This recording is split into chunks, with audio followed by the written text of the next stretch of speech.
आज Karl Marx का जन्मदिन है। 200 वर्ष से ज़्यादा उनके जन्म को हो गए। एक ऐसे दार्शनिक और क्रांतिकारी विचारक वे थे जिन्होंने सारी दुनिया के नक्शे को बदलने का काम किया और अनेक देशों में क्रांति की अलख को जगाया, वहाँ के लोगों के जीवन को संवारा।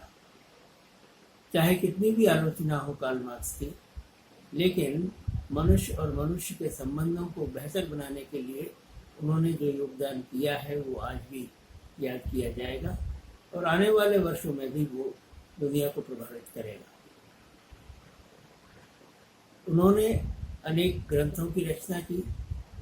और ख़ास तौर से उनका जो प्रसिद्ध ग्रंथ द कैपिटल अर्थात पूंजी,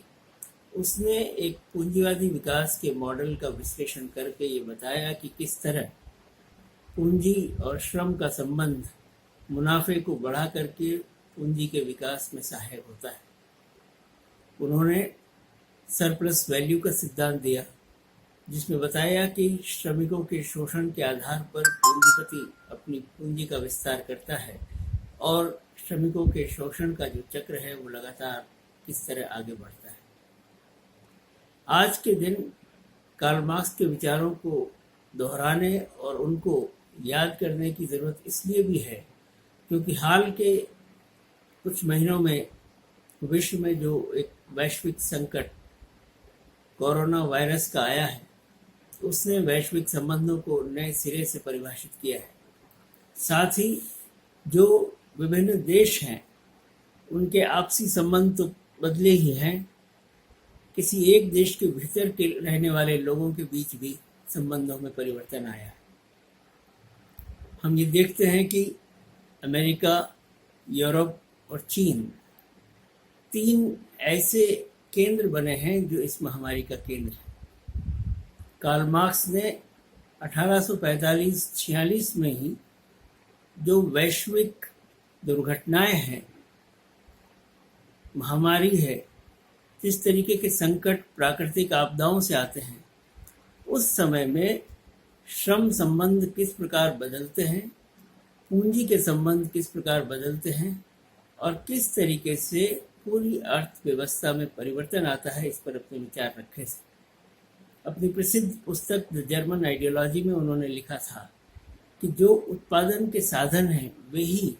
विनाश के कारण भी बन जाते हैं, उनके आपसी संबंध बदल जाते हैं। बाद में क्रिटिक ऑफ पॉलिटिकल इकोनॉमी की भूमिका में 1859 में उन्होंने उसी विचार को आगे बढ़ाते हुए लिखा था कि जो संपत्ति के संबंध हैं, जो पूंजी के निर्माण के साधनों के संबंध हैं, वे संबंध अपने ही बीच में आपस में टकराने लगते हैं और एक ऐसा संघर्ष पैदा होता है जो इन सारे साधनों को आपस में ही टकराने पर विवश करता है और जो किसी समय में उत्पादन और विकास के साधन थे वे विनाश के साधन बन जाते हैं। इसको समझने के लिए हमको आज की इस माहौल को समझना पड़ेगा। इस तरीके से इस महामारी का फैलाव हुआ, यूरोप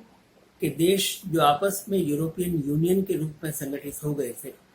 आपस में एक दूसरे पर इसका आरोप लगाने लगे और उनके संबंध बिखरने लगे। इटली ने ये कहा कि यूरोपियन यूनियन ने उसके साथ जो भाईचारे का व्यवहार हो जाना चाहिए था एक संगठन के रूप में, वैसी मदद नहीं की। अमेरिका ने अपने सारे दुख के कारणों के लिए चीन को जिम्मेदार माना और चीन के प्रति जो उनकी अर्थव्यवस्था का एक बहुत बड़ा हिस्सा है, पूरे विश्व में घृणा का माहौल पैदा करने का काम किया। कुल मिलाकर लबोलबाब यह है कि जब कोई ऐसा वैश्विक संकट आता है तो हम अपने शत्रुओं को ढूंढने लगते हैं और किसी न किसी को बलि का बकरा बनाकर उस विनाश का कारण बताने की चेष्टा करते हैं। आज के समय में यही सारी चीज़ें हमें देखने को मिल रही हैं और इसलिए ये कहना उचित होगा कि जब हम ऐसे संकट में घिरते हैं तो हम उन विचारकों को पुनः याद करते हैं जो ऐसे किसी वैश्विक संकट के बारे में पहले से कुछ लिख चुके हैं। कार्ल मार्क्स यूं हर मर्ज की दवा नहीं है। ये कहना कि दुनिया की सारी समस्याओं का हल कार्ल मार्क्स के लेखों में, उनकी पुस्तकों में, उनके विचारों में मिल जाएगा, ये अतिशयोक्ति होगी। लेकिन कार्ल मार्क्स हमें सोचने की एक दृष्टि देते हैं, और उस दृष्टि का प्रयोग करते हुए यदि हम आज के हालात पर विचार करें तो हम पाएंगे कि हम एक सही विश्लेषण की ओर बढ़ रहे हैं। उन्होंने पूंजीवादी व्यवस्था का विश्लेषण करते हुए कहा कि जो पूंजी के कारक हैं, जो उत्पादन के साधन हैं, जिसमें पूंजी है, श्रम है, भूमि है, एंटरप्रेन्योरशिप है, उन सब में श्रम ही ऐसा है जिसकी कीमत कम या ज़्यादा हो सकती है, और श्रम की मांग के आधार पर, उसकी आपूर्ति के आधार पर वेतन का निर्धारण होता है। उसी वेतन को कम करके पूंजीपति एक सरप्लस वैल्यू पैदा करता है, जिससे अपने पूंजी में इजाफा वो करता चला जाता है। और एकमात्र लक्ष्य एक पूंजीवादी व्यवस्था में मुनाफा कमाना होता है। मुनाफा ही प्रमुख है। आज के इस वैश्विक संकट के समय यदि हम देखें तो हम पाएंगे कि अमेरिकी अर्थव्यवस्था में जब से ये वैश्विक महामारी का प्रसार हुआ है, दो प्रकार के विचार तेजी से चलते रहे हैं। एक विचार ये जो कि लोगों की जान माल की रक्षा करने को प्राथमिकता देता है, और ये कहता है कि पूरी अमेरिकी व्यवस्था को लोगों की जान बचाने की कोशिश करनी चाहिए। दूसरी ओर इस प्रकार के विचार भी वहाँ हैं जो ये कहते हैं कि 1 लाख लोगों का मर जाना कोई बहुत बड़ी बात नहीं है, विश्व की सर्वोच्च आर्थिक शक्ति बने रहना अमेरिका की प्राथमिकता होनी चाहिए। और अमेरिकी राष्ट्रपति लगातार इस बात को कहते रहे हैं कि 1 लाख या 2 लाख लोग मर सकते हैं इस बीमारी से। इसका अर्थ यह है कि वो इतना त्याग करने के लिए तैयार हैं, लेकिन वो लॉकडाउन या अन्य ऐसे उपायों को करने के लिए तैयार नहीं है जिससे कि अमेरिकी अर्थव्यवस्था पर जरा भी आंच आए। इसी तरह से विश्व के स्तर पर कई अर्थशास्त्रियों का ये मानना है कि जो चीन के सामने बड़ा आर्थिक संकट आया है, वैश्विक संकट आया है, उसकी जो विश्वसनीयता में कमी आई है, लोगों ने और वैश्विक मीडिया ने उसको जिस तरीके से लांछित किया है, तो यह बाकी की दुनिया के लिए बड़ा आर्थिक अवसर भी है। भारत के भी अनेक नेताओं ने ये कहा कि इस समय भारत को इस अवसर का लाभ उठाना चाहिए, और जो कॉरपोरेशंस, जो वित्तीय संस्थाएं चीन से अपना व्यापार हटाना चाहती हैं, उन्हें भारत में आने के लिए प्रेरित करना चाहिए। इसका अर्थ ये हुआ कि जो मानवीय संकट है, जो एक बड़ा व्यापक मानवीय सवाल है, लोगों की जान माल की रक्षा करने का, उन्हें बचाने का, वह सवाल इतना महत्वपूर्ण नहीं है पूंजीवादी व्यवस्था के चलते, उस सवाल के बजाय जिसमें कि मुनाफे को और कैसे बढ़ाया जाए, कैसे आर्थिक साधनों को और एकत्रित किया जाए, कैसे अर्थव्यवस्था को और अधिक मजबूत किया जाए, इन सवालों पर ज़्यादा ध्यान इस समय दिया जा रहा है। ऐसे अनेक लेख हाल के दिनों में आए हैं जिसमें इस तरीके के विश्लेषण को सामने रखा गया है। वर्ल्ड हेल्थ ऑर्गेनाइजेशन के जो प्रमुख हैं ब्रूस एल्वर्ड, उन्होंने ये कहा है कि जो वैश्विक संकट है वो अनेक अवसरों को भी साथ लेकर के साथ आया है। अमेरिका के जो वाणिज्य मंत्री हैं विल्बर रॉस, उन्होंने ये कहा है कि चीन में आए संकट के कारण अमेरिका के अंदर नौकरियों का अवसर बढ़ेगा, अर्थात उत्तरी अमेरिका में लोगों को नए नए रोजगार के अवसर प्राप्त होंगे, क्योंकि चीन के अंदर ये संकट बहुत तेजी से बढ़ा है। तो जो प्राथमिकताएं हैं वो सामने दिख रही है, और ये लग रहा है कि जो दुनिया के विकसित देश हैं, उनकी सारी की सारी चेष्टा अपने आर्थिक मुनाफे को बढ़ाने की है, न कि वैश्विक पैमाने पर लोगों को, मानव को इस त्रासदी से मुक्त करने की। एक और लेख आया है हाल में जेड लिंगार्ड और एमिली पॉइंसेट का, जिसमें उन्होंने ये कहा है कि जिस तरह से पूंजीवादी विकास के अंदर प्राकृतिक संसाधनों का दोहन होता है, जिस तरीके से सारे नदी, नाले, पहाड़, वनस्पति, उन सबको नष्ट करके अधिक से अधिक उत्पादन बढ़ाने और लाभ कमाने का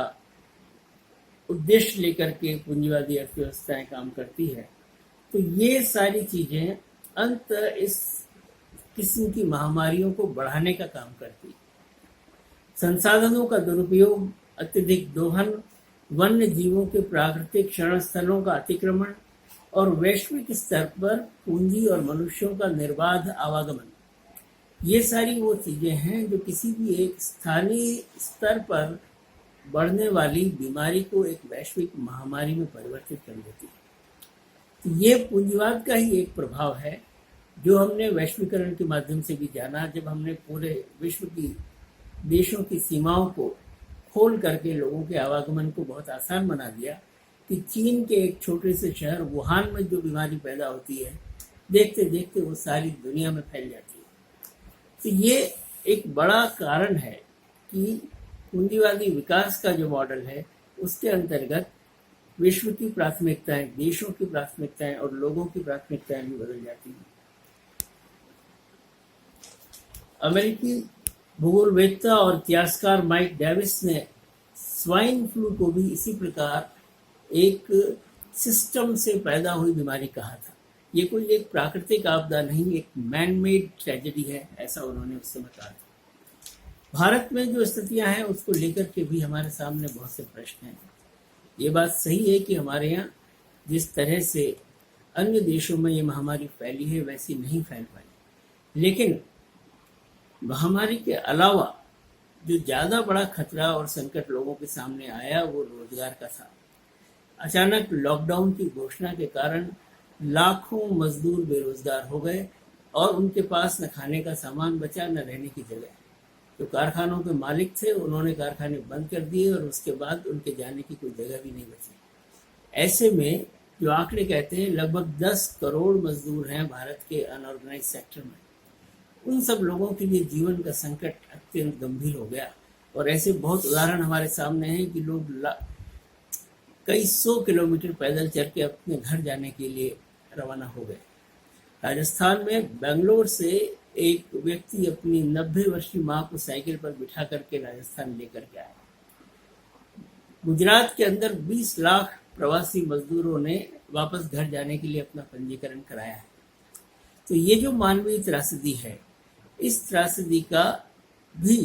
अगर हम कारण खोजें तो हम यही पाएंगे कि जैसे जैसे भारत के शासन व्यवस्था में समाजवादी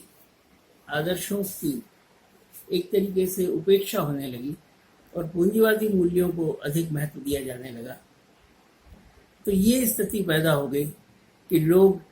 जो अपने श्रमिक हैं, जो अपने कारखाने में काम करने वाले लोग हैं, उनके प्रति जो एक दायित्व उनका होता है वो निभाने में सफल नहीं हो पाए। और इसलिए एक बहुत बड़ा ह्यूमन ट्रेजेडी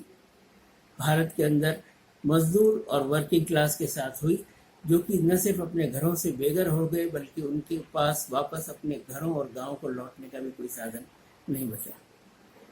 ये जो सारे विषय हैं, उन विषयों के विश्लेषण के लिए हमारे पास कार्ल मार्क्स एक दृष्टि देते हैं। जो निजीकरण हुआ स्वास्थ्य सेवाओं का, अमेरिका के अंदर कोरोना की जांच की फीस $3000 है। भारत के निजी चिकित्सालयों में ये फीस 4500 रुपया थी। जो मजदूर अपने किराए के पैसे नहीं दे सकता घर लौटने के, वो किस प्रकार अपनी जांच करवा सकता है या स्वास्थ्य सेवाओं का लाभ उठा सकता है। इसका अर्थ ये हुआ कि जिस पूंजीवादी मॉडल में शिक्षा का निजीकरण हो जाता हो, स्वास्थ्य का निजीकरण हो जाता हो, वो पूंजीवादी मॉडल हमारे जैसे देश के लिए बिल्कुल भी काम का नहीं है, क्योंकि लगभग 60 से 70% लोग बेहद गरीबी का जीवन आज भी जी रहे हैं और उनके रोजगार के साधन स्थायी नहीं हैं, जिनको एक स्थान से दूसरे स्थान पर जा कर के माइग्रेट होकर के अपना रोजगार तलाश करना पड़ता है। तो ऐसी स्थिति में कैसे उनका जीवन सुरक्षित हो, आज की ये जो त्रासदी है वो हमें इन सब चीज़ों पर पुनः विचार करने के लिए प्रेरित करती है। तो आज के दिन अब हम यही संक्षेप में कहना चाहेंगे कि कार्ल मार्क्स की जो अवधारणा है, खास तौर से आर्थिक विकास के मॉडल की,